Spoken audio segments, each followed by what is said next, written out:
ছেলেদের কাঁধে মায়ের মরদেহ, বুক সমান নদীর নোংরা পানি ভেঙে এগিয়ে চলছে খাটিয়া। না, এটি কোনো সিনেমার দৃশ্য নয়। এটি বাংলাদেশের ঠাকুরগাঁও সীমান্তবর্তী হরিপুর উপজেলার এক নির্মম বাস্তব চিত্র।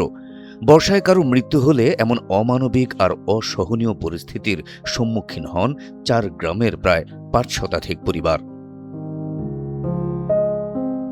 বৃহস্পতিবার ভোরে বার্ধক্যজনিত কারণে মারা যান ফালডাঙ্গি গ্রামের 80 বছর বয়সী বৃদ্ধা মফিজান বেবি।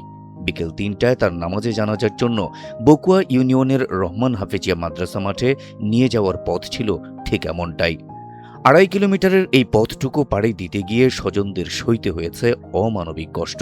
কারণ ফালডাঙ্গি নোনা সংযোগ সড়কে কোনো ব্রিজ নেই। এই পথ এড়িয়ে ঘুরতি পথে গেলে দূরত্ব বেড়ে যায় প্রায় 6 কিলোমিটার।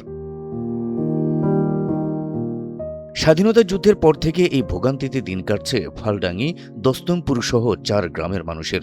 কৃষকেরা তাদের কষ্টার্জিত ফসল বাজারে নিতে পারেন না, শিক্ষার্থীদের স্কুল কলেজে যাওয়া বন্ধ হয়ে যায়, কেউ গুরুতর অসুস্থ হলে সময় মতো হাসপাতালে নেওয়ার কোনো উপায় থাকে না।